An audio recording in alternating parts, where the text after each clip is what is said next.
हम लोग पिछले लेक्चर में राजनयिक शब्दावली पर चर्चा कर रहे थे।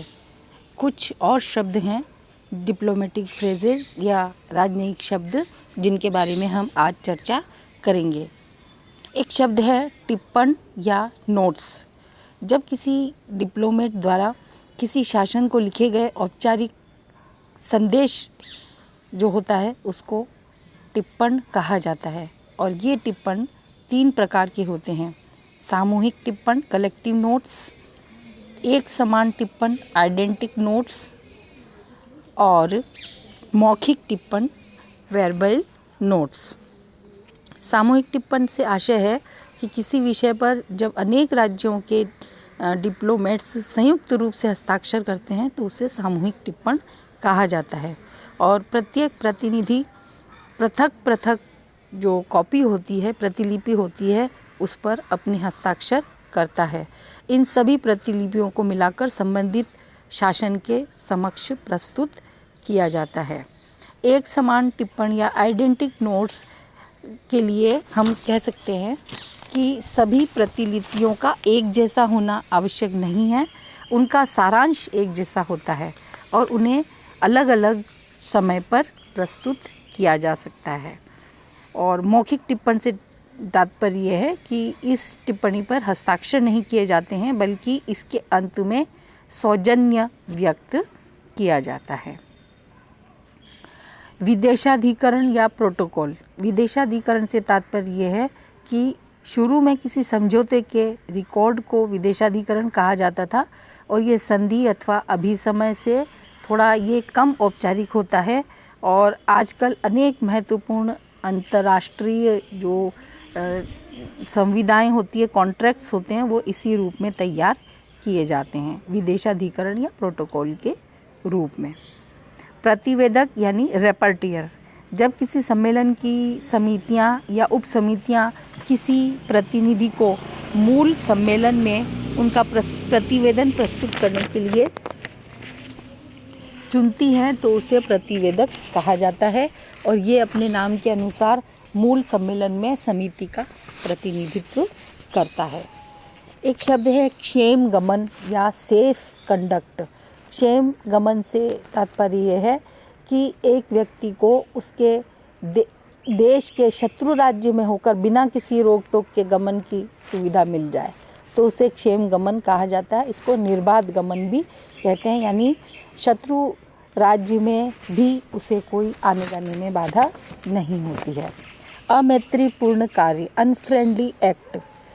इसका तात्पर्य है कि एक राज्य दूसरे राज्य के कार्य को ये मानता है कि उसने युद्ध का काम किया है, युद्ध को आमंत्रित करने का काम किया है, तो उस राज्य से अपना विरोध प्रकट करने के लिए अगर वो कुछ करते हुए कुछ स्पष्ट कर देता है कि आपका ये कार्य अमैत्रीपूर्ण कार्य है, अनफ्रेंडली कार्य है, ऐसा वो कहता है उस राष्ट्र के लिए, तो उसे हम कहेंगे अमैत्रीपूर्ण कार्य।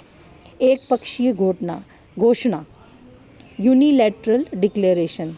एक पक्षीय घोषणा से तात्पर्य कभी कभी कुछ राज्य एक सैद्धांतिक घोषणा के द्वारा अपने अधिकारों या नीति की स्थापना करते हैं और इसकी सूचना बाद में राज्यों को भेजी जाती है। ऐसी घोषणा को एक पक्षीय घोषणा कहते हैं क्योंकि कुछ राज्य एक सैद्धांतिक घोषणा या नीति की स्थापना स्वयं ही कर लेते हैं और फिर दूसरे पक्ष को भेजते हैं।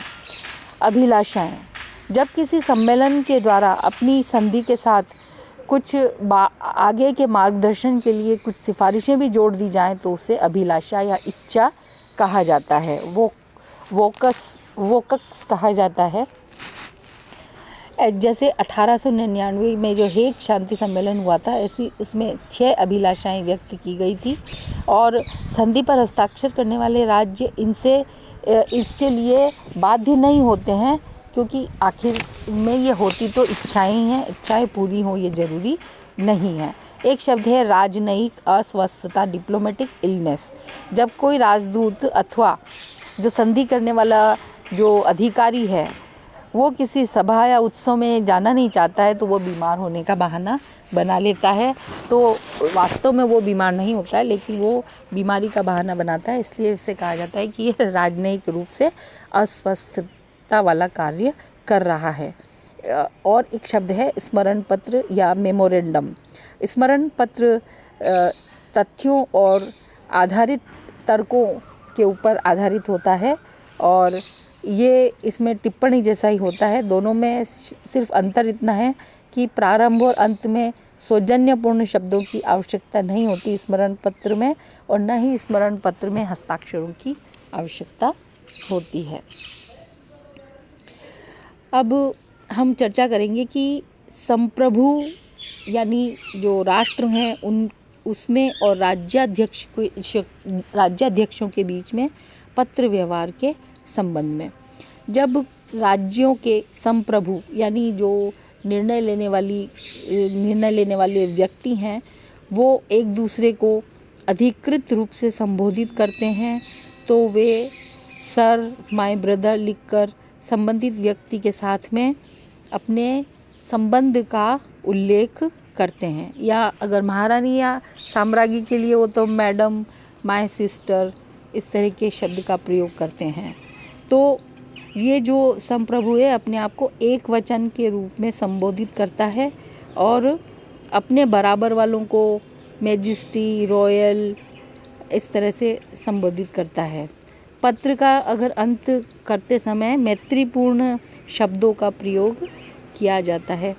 और कभी कभी डेमोक्रेटिक देशों में हस्ताक्षरों के साथ साथ जो संप्रभु हैं, जैसे सम्राट हैं, तो राजा हैं, तो उनके साथ साथ किसी मंत्री के भी हस्ताक्षर होते हैं जो उस राज्य की सरकार का प्रतिनिधित्व करते हैं। और इस तरह के पत्र प्रायः जो राजदूत होते हैं उनके प्रत्यय पत्र या राजदूतों को बुलाने के लिए पत्र या अन्य किसी राज्य के जो हेड होते हैं उनको भेजी गई बधाइयों या शोक संदेशों के रूप में होते हैं। जब किसी डेमोक्रेटिक कंट्री के अध्यक्ष को पत्र लिखा जाता है तो फिर ये अधिक औपचारिक और शब्दों को बहुत अच्छा सजावट के साथ बनाकर लिखा जाता है। इस तरह के पत्र में शुरू में संप्रभु का नाम जो भी हो वो और जो उसका पद हो उससे शुरू किया जाता है। इस प्रकार के जो पत्र होते हैं वो राजदूतों या मंत्रियों के प्रत्यय पत्र, उन्हें वापस बुलाने और किसी संप्रभु की अगर मृत्यु हो गई हो तो उसकी घोषणा करने, या फिर अगर वो किसी पद पर उनका निर्वाचन हुआ है तो उन्हें बधाई देने के लिए किया जाता है। ऐसे पत्रों के अंत में दोनों राज्यों के जो बीच में मित्रतापूर्ण संबंध बढ़ाने के लिए, महत्व देने के लिए ऐसा किया जाता है और इस पर भी अक्सर किसी मंत्री के द्वारा हस्ताक्षर किए जाते हैं।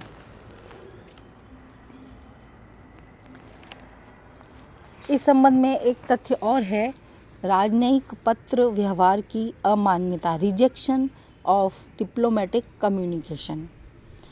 एक इम्पॉर्टेंट तथ्य यह है कि राज्य कुछ विशेष अवसरों पर विशेष कारणों से किसी दूसरे राज्य ने अगर कोई पत्र भेजा है तो उसको अस्वीकार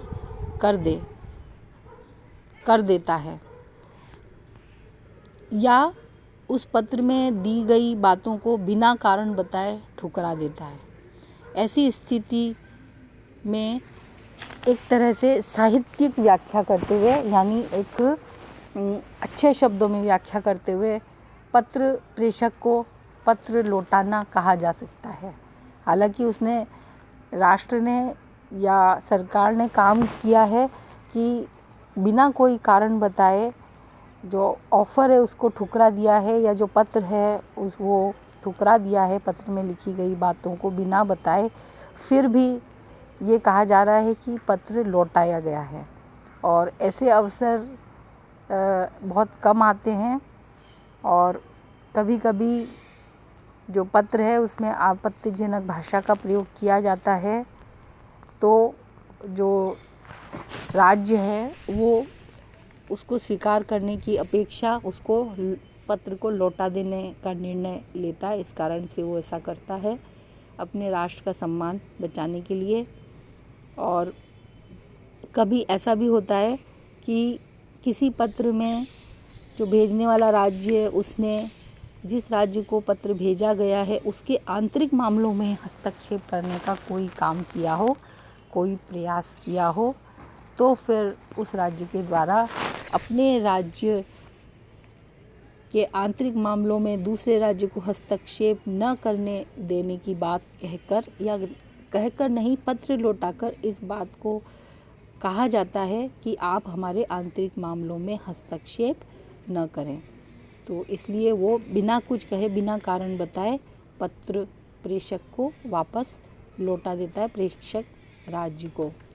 और ऐसा इतिहास में कई बार हुआ है। जैसे 1943 में स्टालिन ने चर्चिल को एक टेलीग्राम भेजा था। रूस के राष्ट्रपति स्टालिन ने यूके के प्रधानमंत्री चर्चिल को एक टेलीग्राम भेजा था, जिसके रूप और विषय वस्तु आपत्तिजनक थी और जिसे प्रधानमंत्री चर्चिल ने स्वीकार करने से मना कर दिया था।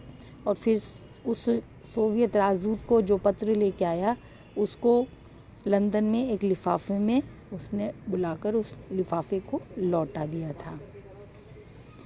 और सोवियत राजदूत थे, उनको कहा कि मुझे ये आपको सौंपने के लिए दिया गया है, और ये बोला कि मैं मित्रतापूर्वक इसे अस्वीकार करता हूँ। तो इस तरह से राजनयिक पत्र व्यवहार को किसी राष्ट्र के द्वारा अपने आत्मसम्मान की रक्षा करने के लिए भी अमान्य किया जाता है। Keep learning, keep growing.